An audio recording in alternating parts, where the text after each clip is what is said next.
बिस्मिल्लाहिर्रहमानिर्रहीम। अस्सलामु अलैकुम। उम्मीद है आप खैरियत से होंगे। आज की लेक्चर में मैं आपको प्रोडक्ट ऑफ वेक्टर्स के मुतालिक बताऊंगा।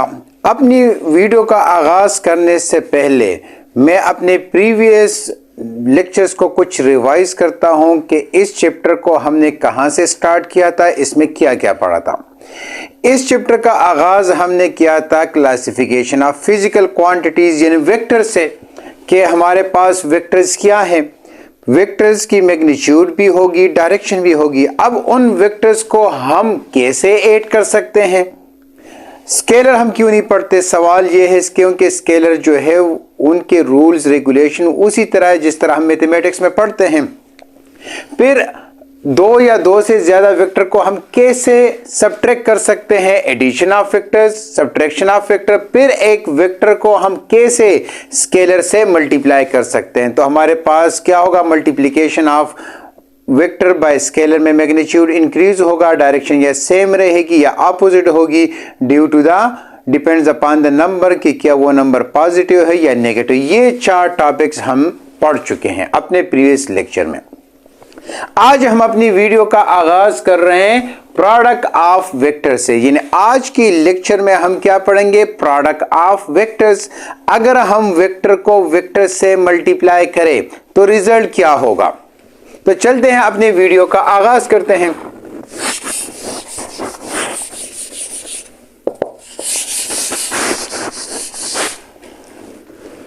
हाँ, यहां पर हमारे पास है क्या, यहां पर अगर मैं कहूं कि स्केलर मल्टीप्लाई बाय स्केलर, अगर मैं स्केलर को स्केलर के साथ मल्टीप्लाई करूं तो रिजल्ट क्या होगा, result will be a scalar quantity. अगर मैं एक स्केलर को वेक्टर के साथ मल्टीप्लाई करूं तो रिजल्ट क्या होगा, वेक्टर क्वांटिटी होगी।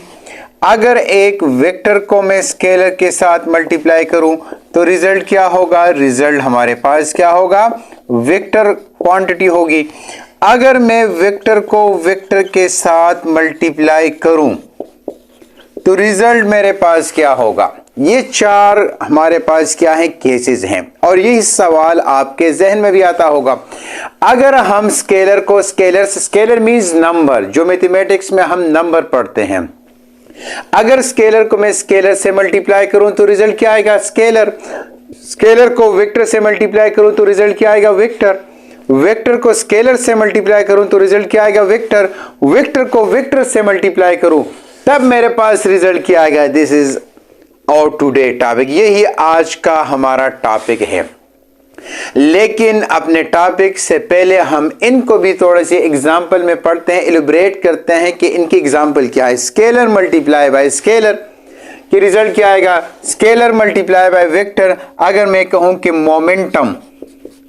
मोमेंटम हमारे पास इक्वल है मेस इनटू वेलोसिटी, ये हमारे पास क्या है, वेक्टर, ये हमारे पास है स्केलर, रिजल्ट क्या आ गया, वेक्टर। इसी तरह वेक्टर मल्टीप्लाई बाय स्केलर, वही मोमेंटम एग्जांपल है। वेट हमारे पास है, weight is equal to mg, m हमारे पास क्या है, वेक्टर, m हमारे पास है स्केलर, तो रिजल्ट क्या आ गया, vector. Vector multiply by scalar, scalar multiply by vector, दोनों केसेस में रिजल्ट हमारे पास क्या होगा, वेक्टर क्वांटिटी होगी। स्केलर को अगर मैं स्केलर से मल्टीप्लाई करूं, अब सवाल ये है तो स्केलर क्या है हमारा, फॉर एग्जाम्पल नंबर को अगर मैं नंबर से मल्टीप्लाई करूं तो रिजल्ट क्या आएगा, नंबर ही आएगा ना। फॉर एग्जाम्पल या स्केलर को मैं स्केलर से डिवाइड करूं तो रिजल्ट क्या आएगा, स्केलर आएगा। अब चलते हैं अपनी टॉपिक का, आज की लेक्चर का आगाज करते हैं। अब देखिए, अगर वेक्टर को वेक्टर से मैं मल्टीप्लाई करूं तो दो तरह के रिजल्ट मेरे पास आ सकते हैं, या रिजल्ट होगा वेक्टर या रिजल्ट होगा स्केलर। इस वजह से आज की टॉपिक का नाम क्या है, प्रोडक्ट ऑफ वेक्टर्स। यानी अगर वेक्टर को वेक्टर से मैं मल्टीप्लाई करूं तो दो केसेस मेरे पास आते हैं, एक हमारे पास आता है वेक्टर क्वांटिटी या हमारे पास आएगी स्केलर क्वांटिटी। तो उम्मीद है कि आज कि इन एग्जाम्पल से आपके जहन से ये डाउट खत्म हो चुका है कि हम ये प्रोडक्ट ऑफ वेक्टर्स क्यों पढ़ते हैं, इसकी बजाय हम स्केलर प्रोडक्ट ऑफ स्केलर्स क्यों नहीं पढ़ते या product of scalar and vector क्यों नहीं पढ़ते, क्योंकि उसमें हमारे पास क्या है, वेक्टर यानी एक ही रिजल्ट आता है हमारे पास, या स्केलर को वेक्टर से मल्टीप्लाई करूं या वेक्टर को स्केलर से मल्टीप्लाई करूं, तो रिजल्ट दोनों केसेस में हमारे पास क्या होगा, वेक्टर होगा। लेकिन प्रोडक्ट ऑफ वेक्टर्स में हमारे पास क्या होगा, रिजल्ट या स्केलर आएगा या वेक्टर आएगा। तो अब हम क्या करते हैं, इन सब को रेज करते हैं और इस प्रोडक्ट ऑफ वेक्टर्स को आगे एक्सटेंड करते हैं। Vector multiply by vector is equal to, the result will be either a scalar quantity or vector quantity।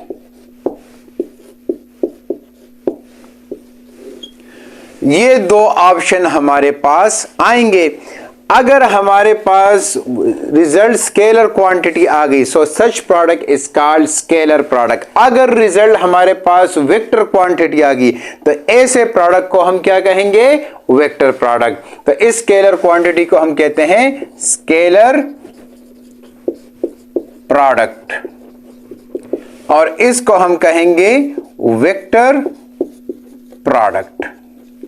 Dear students, आज की इस लेक्चर में आपने सीख लिया कि अगर हम वेक्टर को वेक्टर से मल्टीप्लाई करें तो हमारे पास दो तरह के रिजल्ट आते हैं, या हमारे पास रिजल्ट स्केलर क्वांटिटी होगी या वेक्टर होगी। अगर रिजल्ट हमारे पास स्केलर क्वांटिटी हो तो ऐसे प्रोडक्ट ऑफ वेक्टर्स को हम क्या कहेंगे, स्केलर प्रोडक्ट। अगर दो वेक्टर्स को मैं मल्टीप्लाई करूं, रिजल्ट हमारे पास वेक्टर क्वांटिटी आ जाए तो ऐसे प्रोडक्ट को हम क्या कहेंगे, वेक्टर प्रोडक्ट। और स्केलर प्रोडक्ट में हम क्या लगाते हैं, डॉट लगाते हैं, और वेक्टर प्रोडक्ट में हम क्या लगाते हैं, क्रॉस लगाते हैं। तो ये थी आज की हमारी वीडियो। अगर मेरी ये वीडियो आपको पसंद आई है तो इसको लाइक जरूर कीजिए। शुक्रिया।